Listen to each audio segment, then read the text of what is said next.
The Huawei Mate XT, I've been talking about this a lot over the last week or so, and this phone just amazes me more and more as I see it. And I found 3 new videos, hands-on videos, that just are like mind-blowing. So first one is pretty simple. It's more or less just the guy opening it completely and closing it, and basically just how smooth it is. I mean, we've seen it smooth in some other videos, but I like to see it in a more real life type setting. You know, he's basically just sitting at a table and folding it and unfolding it and doing all this stuff with it. And it's just, again, it's amazing what you can do with this, especially when you remember that it's opening 3 times or 2 extra times, or however you want to say it. It's just mind-blowing. It's amazing. This other one is a app that's been developed specifically for the Huawei Mate XT, making the angles of this, making things look 3D, popping out in the display. It looks like it's in, just based off the way it's set up, it looks like things are popping out of the screen. It looks like it's in some kind of tank, like a squared off cubed tank. It's truly amazing. And you couldn't do that on any other device unless it had 3 folds, and this has 3 folds, and this is able to do that. And now I know you're probably gonna say, well, what do I need this for? I agree, it's nothing that's like, oh my God, I need that. You don't, but it's one of those wow factors. It's one of those features that when you show to someone, potentially might make them buy it. Things like this, people like flashiness a lot of the time. There's a reason why people like people with huge audiences and are stars in the movies and music industry. They like that because it's usually flashy or something they don't think they can attain, and they just think it's very impressive. This is impressive. Your phone can't do this. This phone can do that. It's just another mind-blowing feature that this phone can have. I love this one too, the last one. This is showing PUBG playing on the smaller screen, and then the slightly bigger screen, and then the really maxed out display of this. This is where this phone will truly shine. And this is a feature that if you see this is where you're like, all right, this makes a lot of sense. This isn't one of those features that's just cool to look at. It's something that makes sense. You want to keep the phone small and play a small game, you have that feature. Then you can put it into a tablet, a regular folding phone size, but then you can max it out into a tablet size screen, all while you just pulled it out of your pocket. It's also the same thickness as a Galaxy Z Fold 6. And I love, love, love this reason to open up any app to from a regular phone screen size all the way up to a tablet phone, a tablet, whatever you want to call it, is one of the best things I can think of. Why? You're gonna say, you might ask me. It's because I mentioned as you get older, you want to see things bigger. That's one reason. Another reason is things just feel a lot more immersive and a lot more impressive, and honestly more fun when you can do things like that. And one of my favorite games, Astrobot, it just came out PlayStation. It's not that it's graphically impressive, it's that it's a fun game. Nintendo Switch, I don't love it, but the reason it's popular is because it's fun. This makes phones fun again and amazing. We have a very interesting story today about the S25 series. Now, you might want to know what the battery sizes are going to be in these 3 phones. Well, here we go with that. They're going to be 4,000, 4,900, and 5,000 milliamps, and then you can see the thickness of these phones, and it's going to be a hard bargain not to want to get the S25 Plus potentially if you don't use the S Pen.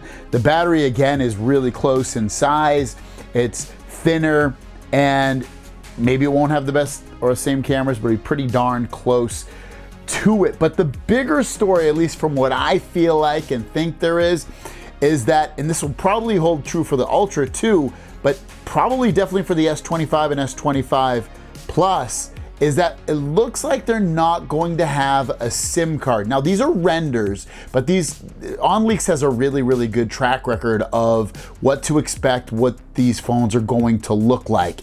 And if you look at all the renders, there's no housing at all for a SIM card, which would mean that eSIM would be the only option at the moment. Now, Apple's done this for I think a few years at this point, and you could do eSIM already on almost every other Android phone as well, but you've also had the option of using a physical SIM. I've now took the option of just doing eSIM at this point, and instead of taking the SIM card out, putting it in, all that BS. I'm not bothered by this. I know some of you will be, but at the same time, if you don't like eSIM for whatever reason, you think it's a hassle, you think it's annoying, it looks like it's a reality with the S25 series of phones. Now, you also got to think about this in terms of they've been moving this way, obviously. It's already been an option, and for them to remove another piece of the phone helps them reduce costs, even if it's just pennies. Pennies over, times millions of phones sold is a lot of money. And let's be honest, you don't really need it all that much either. I did it recently for the first time on my main carrier. It was hassle-free. It was really easy. And then once you have it set up, you can literally transfer it from phone to phone right through the phone when you're using the phone. So it's not really a big deal when you do it. But I know some of you are going to be hassled and annoyed by this. It started with removing the headphone jack. It started then removing the SD card, and then now removing the SIM card. And I really thought Apple's gonna remove buttons and stuff as well, but they've actually added buttons. And Samsung, I thought, would eventually go that route as well, but it seems like we're gonna be getting more buttons, and probably eventually it'll be portless. Once they're willing to make wireless charging fast on the Western world here, something above 50 watts or about 50 watts, really at that point, do you even need a wired USB-C charger? Maybe not. Especially if you're a high-end Apple phone or a high-end Samsung phone, they'll probably be like, hey, you don't need it. We're just gonna make you wirelessly charge all the time. I got this idea for the video today about the S25 Ultra and how the battery has stayed the same from Sid. He put a tweet out showing that it's been 5,000 milliamps since the Galaxy S20 Ultra. And 5 years later, you're getting the same battery with a lot of the same looks as well. It has been modified a little bit, but it got me thinking that I would highlight the things that are going to be most likely the same on the S25 Ultra as previous versions of this phone. So I have this list. I marked everything in red, starting off with the 6.8-inch QHD plus 120 hertz AMOLED display. Now, it's not going to exactly be the same exact display, but it is the same size. And why aren't we making this a little bit bigger, a little bit smaller, something different? The same exact display, basically size anyways, on there. Storage, you're gonna get the same storage amounts, 256, 512, 1 terabyte. I know there's been a 128 previous years, but basically the same storage amounts. They haven't come out with a 2 terabyte at all. Should it be time for something like that? Maybe, or maybe add in micro SD card support. I know a lot of people would want that. I would not be one of them, but it would be kind of cool to see it re-added in there. What about the cameras? The same 200 megapixel camera that we've had for the last 2 or 3 years. At that point, same telephoto camera that we've had for a while as well. They are upgrading the ultra wide on there. The 5,000 milliamp battery, we already mentioned that earlier. Same charging, 45 watt and 15 watt wireless charging. You're getting that again for the millionth time. It has not changed.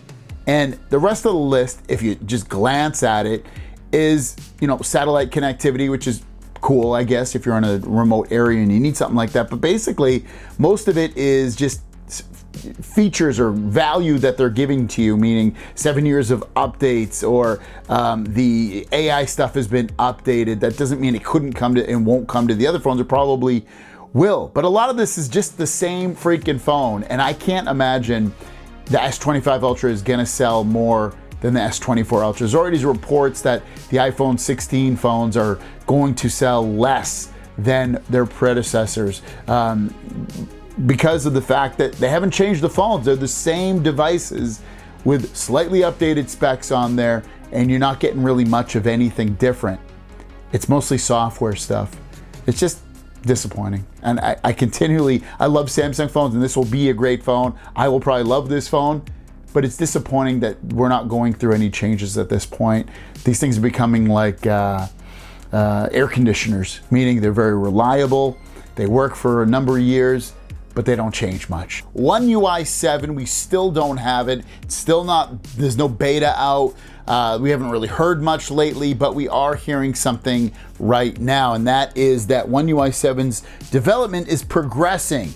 S24 will be the first, or S24 series I should say, will be the first device to get the beta, and they've recently updated it on the servers from the 5th version to the 6th version. Again, you can't physically download it yet, it's not available, but it is seemingly in progress to be released to beta, hopefully soon. Next up, Galaxy Tab S10 series. That's the S10, S10 Plus, and S10 Ultra. All will support micro SD card storage expansion, so you can add extra storage into your Galaxy S10 series of tablets. But now you're gonna be able to do up to 1.5 terabytes of storage with these devices. So if you have the need or the want to add movies and videos and music and things like that, you can. You might be able to also put apps. I haven't put a micro SD card in a tablet or a phone in so long.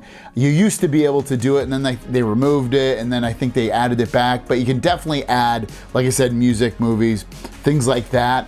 But actual apps might be a no, but I'd have to double check it once it comes out on there. But let me know what you guys think. Are you excited about getting a micro SD card again for the, they had it on the S9s, I guess, as well. I forgot that I had to research it. But yeah, do you use it or not? Let us know in the comments down below. Really short news day today. Wasn't a lot going on, so this is what I grabbed. 2025 should be a big year for Samsung and new devices that they're going to announce and release this coming year. Now, what do we have potentially on the horizon? Well, Anthony put together a great list, and I actually agree with him on basically all of this. A push for thinner devices. They've been talking about making thinner devices for their phones of this upcoming year, and they keep doing it year over year. It's gonna happen, so it's kind of like let's give it a double thumbs up, going to happen. 6 years of updates for mid-rangers. I haven't really heard too much about this, but I'll just go with what he's saying on there. We already get 7 with the higher end phones, so I can see 5 or 6 years for the mid-range, no problem. XR headset goes on sale to the public. Now, XR, extended reality, this would be like the Apple Vision Pro, but Samsung's own edition of it, meaning that you put this on, you can use it to watch 3D movies, you can play games, you can be in alternate worlds and feel like you're completely surrounded by those worlds. I'm excited about this one because there's a couple of apps that Apple doesn't have that I want. Netflix, YouTube, and maybe that's cut. And the Chrome browser. That's basically it. And a killer app. And I'm hoping Samsung would have a killer app. Samsung might even create their own virtual world they can hang out with friends in, rather than relying on third-party developers to do that. Or maybe Google does that. There's things about the XR headset that can really make it cool. It's obviously going to be something big, and like one of the things that annoys me about the Apple Vision Pro is it's really big, and if you put it in your luggage or you put it in a backpack, you want to take it on the plane, it takes up a lot of room. And I'm not saying that this one's going to be smaller, but I still have high hopes for this, and it is one of the things I'm most looking forward to with Samsung. A push to regain Chromebook dominance. Not really that exciting, so I'm not going to really dive into it. Redesigned foldable lineup. They haven't changed their lineup for foldables in quite a while. The design has evolved, but it hasn't really changed. I truly think that when we start seeing the Galaxy Z Fold 7, that it's going to be looking more like what the Galaxy Z Fold 6 Slim / Ultra is going to look like, meaning bigger displays up to 8 inches, 6.5 on the outside, and more like that. That's what I kind of think we're gonna see more of. I don't think it's gonna be a completely like, whoa, this looks way different. It's just gonna be bigger and thinner is my guess with what they do with those foldable phones, and I'm all for it.